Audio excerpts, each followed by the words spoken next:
2014 में वैसे तो भाजपा को 2 लोकसभा सीट मिली, लेकिन उसका वोट प्रतिशत 17% तक पहुंच गया। मतलब कि पिछले चुनाव की तुलना में उसके वोट प्रतिशत में लगभग 12-13% की वृद्धि हुई। और हम देखते हैं कि यह वृद्धि उसे वामपंथियों के बदले में प्राप्त हुआ।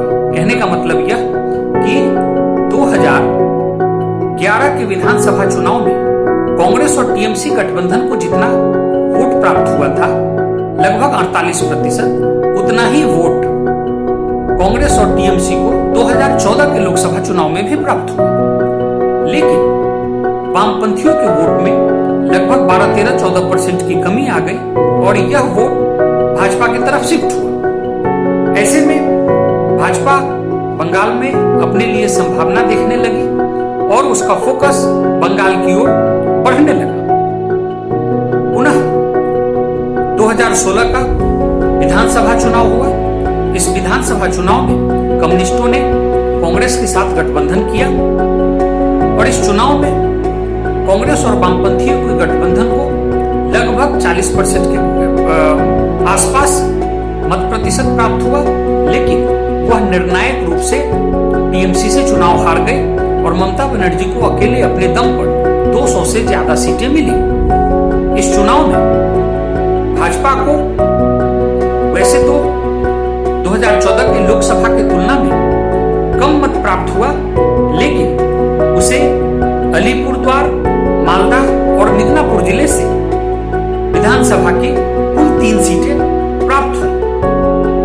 हम देखते हैं कि इस अवधि में 2011 में सत्ता में आने के बाद ममता बनर्जी ने बड़े पैमाने पर कम्युनिस्ट में तोड़फोड़ किया, कांग्रेस के कई एमएलए को पार्टी बदलने के लिए प्रेरित किया और उसे तृणमूल में शामिल किया। साथ ही ग्राउंड पर बड़े पैमाने पर वामपंथी कार्यकर्ताओं का उत्पीड़न किया गया। ऐसे में वे लगातार चुनाव हारने वाले वामपंथी पार्टी से अलग हुए। उन्हें इस बात का भरोसा नहीं था कि टीएमसी के द्वारा जो ऑनस्लॉट किया जा रहा था उससे वामपंथी अब बचा पाने में सक्षम है। ऐसे में केंद्र के सरकार में काबिज भाजपा की तरफ उनका रुझान बढ़ा और भाजपा ने भी बंगाल में आक्रामक रवैया अपनाते हुए वामपंथियों के इस कार्यकर्ता को सहारा देने का भरोसा दिया।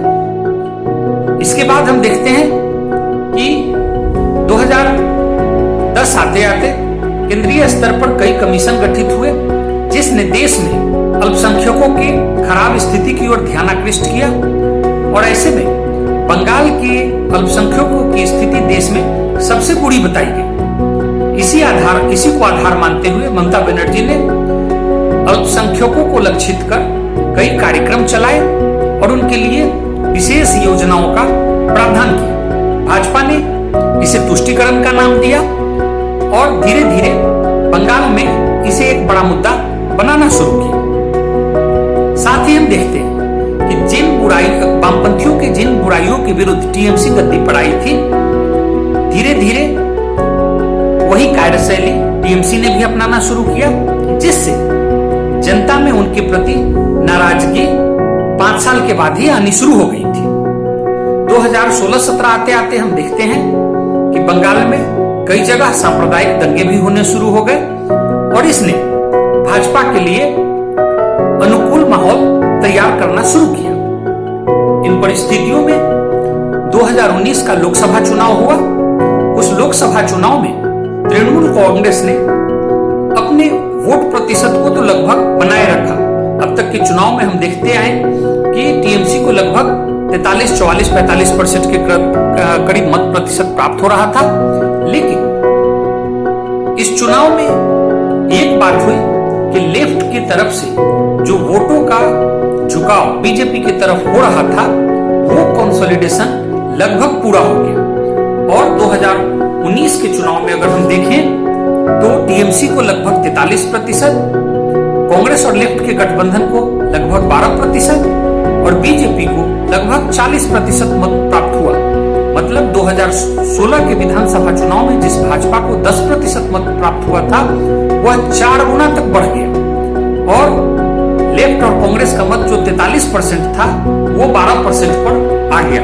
कहने का मतलब कि लेफ्ट और कांग्रेस का मत पूरी तरीके से भाजपा में शिफ्ट हो गया और टीएमसी ने अपने मत प्रतिशत को कमोबेश बनाए रखा, उसको कंसोलिडेट किया। अगर हम 2019 के चुनाव में सीट के हिसाब से देखें तो भाजपा 18 सीट जीत गई। यह एक बहुत बड़ी बात थी। जब 1984 में इंदिरा गांधी के हत्या के बाद जो चुनाव हुए उसमें भी कांग्रेस को इतनी बड़ी सफलता पश्चिम बंगाल में हाथ नहीं लगी थी, लेकिन भाजपा ने इस चुनाव में 18 सीट जीत लिए और किसी भी तरह से तृणमूल कांग्रेस ने 22 सीट जीतने में सफलता प्राप्त की। अगर हम देखें तो 2019 में भाजपा को इतनी बड़ी सफलता क्यों मिली, तो इसके लिए जो सबसे बड़ा कारण था वो था लगातार वामपंथियों का कमजोर होना। तो जो वहां टीएमसी का विरोधी मत था उसको कोई प्लेटफॉर्म नहीं मिल रहा था और वह पूरी तरह से भाजपा के पीछे लामबंद हो गए। इसके साथ साथ टीएमसी सरकार के विरुद्ध भी ग्राउंड पर काफी नाराजगी थी, विशेषकर उसके स्थानीय कार्यकर्ता और उसमें व्याप्त भ्रष्टाचार, जिसको अक्सर भाजपा कट मनी के रूप में प्रचारित करती है। इन बातों को लेकर स्थानीय स्तर पर काफी नाराजगी थी। साथ साथ 2014 में नरेंद्र मोदी के केंद्र में आ जाने के बाद भी जो टीएमसी के विरोधी मत थे उनको भरोसा जगा था भाजपा में कि वो बुरी सी बुरी स्थिति में भी उसे टीएमसी की कहर से बचा सकते हैं। साथ ही बड़े पैमाने पर भाजपा ने टीएमसी के नेताओं जैसे मुकुल राय, अर्जुन सिंह इत्यादि को पाला बदल करवाया और अपने दल में लेकर आए। अगर हम इस चुनाव के निहितार्थ को देखें तो इससे दो बातें साफ हो गई।